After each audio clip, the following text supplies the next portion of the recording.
I'm 18 male, estranged from my dad. I last went to his house over a year ago, but it was a long time coming. He wasn't really around much when he was married to my mom, wasn't very interested when he divorced her either, and would have me in his house and just leave me alone, or with a babysitter, depending on my age. He left me to get into trouble many times because he wouldn't sign stuff from school and didn't have a phone I could call mom from when I was younger.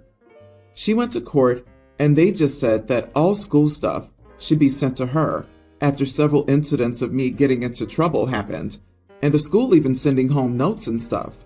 He never remembered my birthday. He never acknowledged me for Christmas. Every Christmas I was with my mom, and he even forgot where I was in his house a few times. I was sick and extra demanding once, and he yelled at me for annoying him. He started dating this woman, Missy, when I was 15, and she had a toddler daughter at the time, Leah. My father's now adopting Leah. Apparently, she wanted me there for her adoption day and wanted a sibling moment because to her, she's not just gaining a dad, she's gaining a brother. But I don't want contact with her either. I've been no contact with my dad for a few months now, except for this incident, and I'm not going to show up for her just because he's adopting her. I wasn't interested when I spent part of the time in the same house as her, and that hasn't changed for me. But my father's going all out to give her what she wants. He showed up at my mom's house with her, and she was all eager and excited to see me and gave me an invite she had made, and she told me she really wanted me there. She's like kindergarten age now, maybe even a year older. I never really paid attention to her age, and she remembers me some. She used to follow me around when I was still going to Dad's, but I told her I couldn't go and made things move along. Then he shows up on his own and tells me she wants me there, and I owe it to her, and how could I say I wouldn't come when she's so excited to have a brother? I told him to go screw himself and handle his daughter however he wants, but she's not my problem. He told me I was an idiot for taking it out on a kid. Am I the idiot? Not the idiot. Return to no contact with your dad and let him deal with the fallout. He made his bed, and now he can lie in it. And you never took it out on her, just on him. So it's not your fault he's dragging her around to emotionally blackmail you. Maybe one day you and her can bond over how much of a crappy dad he is. The thing is, he'll be a good dad to her as long as he's interested in her mom. This might just be the next decade. That poor little girl will meet OP's father's true face at some point. Sadly, then she'll understand why the brother she hoped to have ghosted her. Isn't it nice your dad maybe wants to be a parent now, but he already has a kid he didn't bother with? This is accurate. She's not gaining a brother because your father lost his son through his own actions. Your dad had no right to tell Leah that you would be going, so he's responsible for her disappointment. You have every right to go no contact after the crappy way he's behaved towards you. He hasn't been a parent, and now he has a new family. He thinks he gets to press a big reset button and the past disappears? No. His wife probably thinks he was a great dad for you too, because she has one version, you know whose. So she's probably pushing him into connecting more with you because of his lies. Also, a little girl wouldn't be excited about an 18-year-old coming to her adoption unless her parents drummed it into her. Exactly. I wanted to say OP needs to have a very serious conversation with the child's mother and really explain what his father is and what kind of person he really is and how he was treated by his father growing up. Then at least OP can feel that he made sure the new wife knew what she was getting into and that he meant no hurt or ill will towards the child or her. When I, 40 female, was 16, I started dating Matt. We married at 20 and welcomed our beautiful daughter Ivy at 22. I welcomed our son alone at 24. Matt was the love of my life. If he were still here, I have no doubt that we'd still be married. I have no doubt that we'd be just as in love with each other now as we were back then. But Matt died before he could even meet our son, Jacob. And I was so certain I would never fall in love again after him. I thought there would be no one else, no other man, that could make me smile as brightly as Matt did. Even when friends suggested I start moving on, or when my parents talked about this nice young man they'd met, I never once wavered in my belief that Matt was the only one for me. Until I met James, 42 male, when I was 36. He's wonderful, brilliant. I love him so much. I feel like Matt had led him to me. It was his way of telling me that it was okay to move on, that I didn't have to be alone anymore. I feel in my heart that James is also the love of my life. He's given me 4 good years, and I'm terrified that it would be taken away from me. My kids love him too, and his daughter, now 20, also loves me. We moved in together.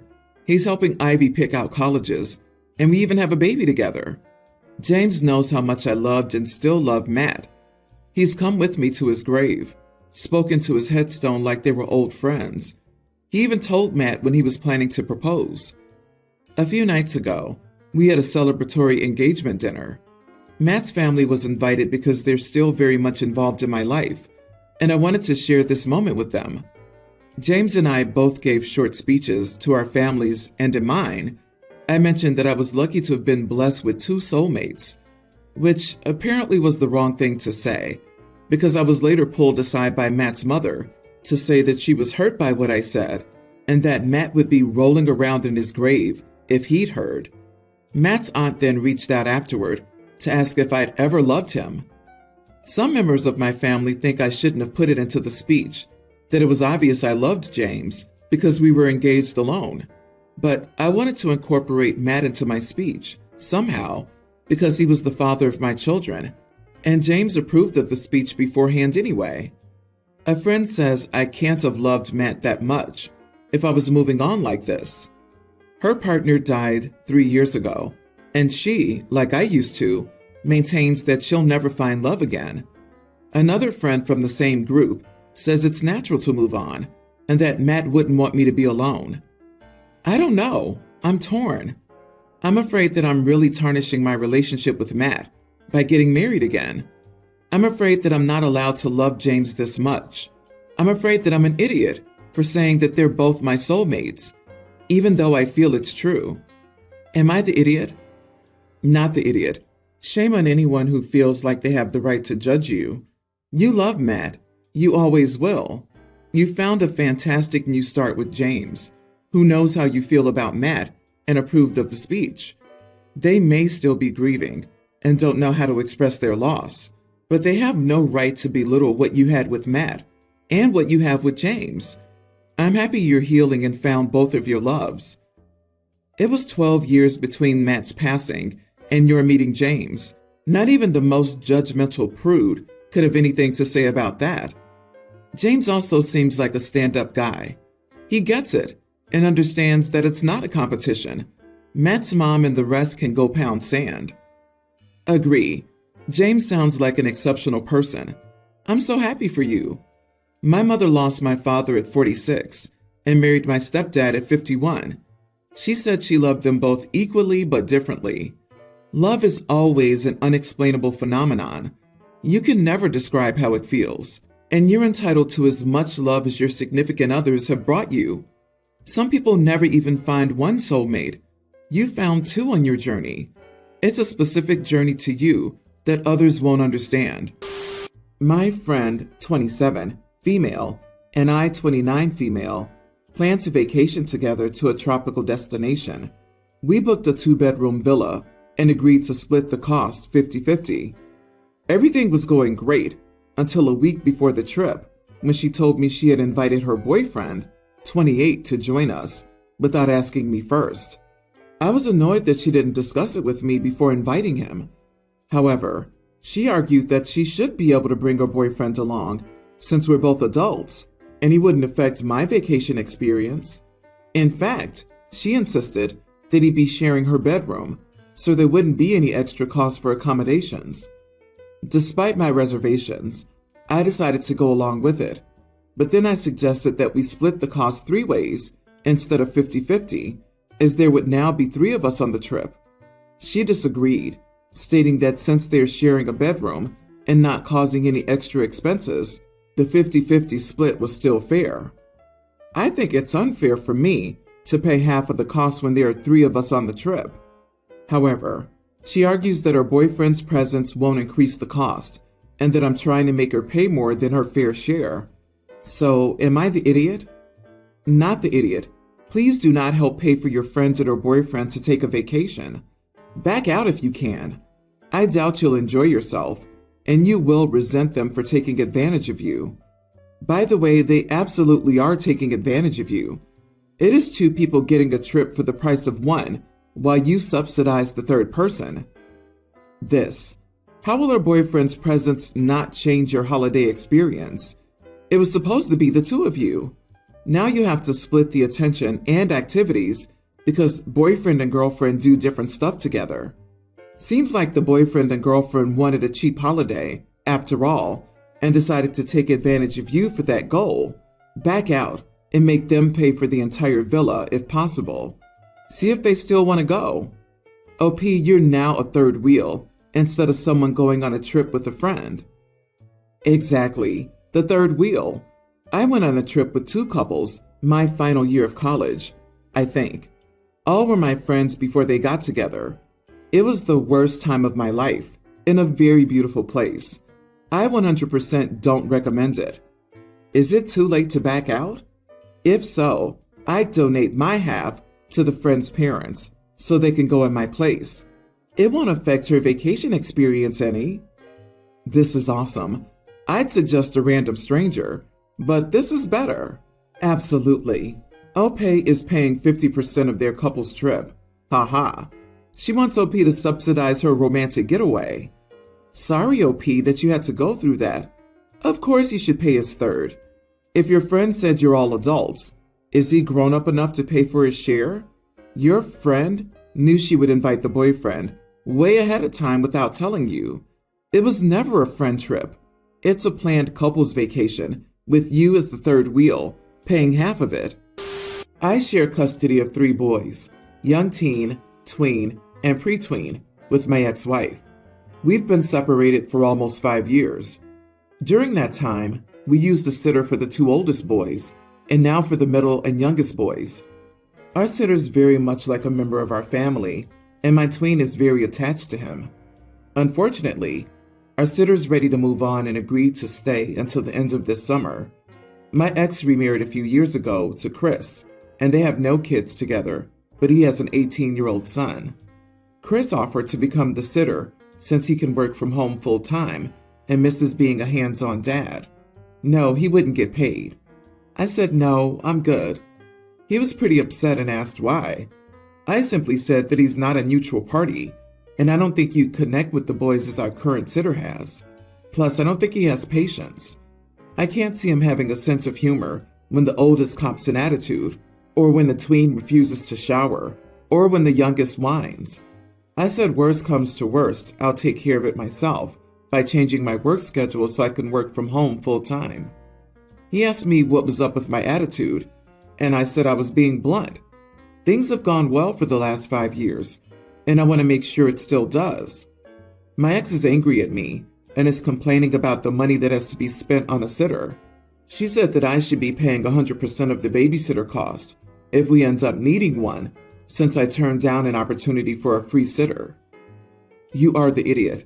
If you're determined not to let their stepdad do the babysitting, which, barring a pressing reason, honestly sounds like you resent the idea of your kids bonding with their stepdad, then you need to pony up the cash, since you're the one vetoing the free option.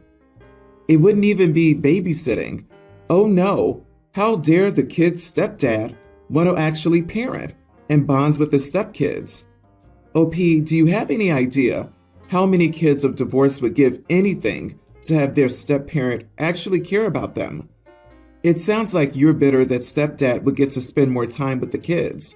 And he has an 18-year-old son, so he has the experience and has been involved with his stepkids. Nah, he's jealous and still not over his ex, so he's got to pay for a sitter. I would be checking the custody agreement if I were your ex.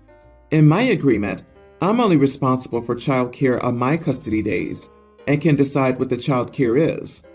My ex had his mom babysit for free on his days while I was paying for aftercare on my time. Now that I'm remarried, I definitely have my husband help when needed. Update: my kids are not dogs who love anyone that feeds them and takes them out on walks. Chris hasn't been hands-on with them because he had his own kid, and my kids are mostly with me. Being a sitter is unlike any role he's ever played in their lives. I already know how it will go down. He's going to think the boys will be happy to have him as a sitter, will listen, want to snuggle and talk to him about personal things, because that's what he did with his son. His relationship with his son has always been odd. My kids will hardly be excited and will likely want to avoid him in that capacity. I took my son to Six Flags. He's a young grammar schooler and just barely under the height limit to ride by himself on the roller coasters, so I have to ride with him. He just likes the kiddie coasters, and there's one in particular that he wants to ride repeatedly. I did as many rides as possible, but I was motion sick and ready to throw in the towel, while he wanted to go many more times. As I explained to him that it was time to go and do something else, a couple of teens approached me and offered to ride with my son if he wanted to go a few more times on the coaster. They said that they were roller coaster fans trying to get as many credits as they could, and explained that every roller coaster equals 1 credit. They were too tall to ride the kiddie coaster without a child. I didn't see the appeal of riding a kiddie coaster as a teenager. Still, I didn't see the harm in it. What was going to happen in broad daylight, surrounded by people with me watching from 10 feet away? So I said, you know what? Sure. And I stood by the exit and watched them. They took turns taking kiddo on the ride, and then just said thanks, and left after they all had their turn. I told my husband about it when we got home, thinking it was just kind of a funny, weird story, but he was very, very upset about it, and thought it was a very dangerous thing to do. I really truly don't see where any sort of scheme could have been pulled off. I was right there and watching the entire time. He said, "Stranger danger, that's common sense." I said, okay, but we were walking around in a crowd of strangers all day. I feel like I'm being painted as this irresponsible parent now, even though nothing bad happened, and I genuinely can't think of how something bad could have happened, given the circumstances.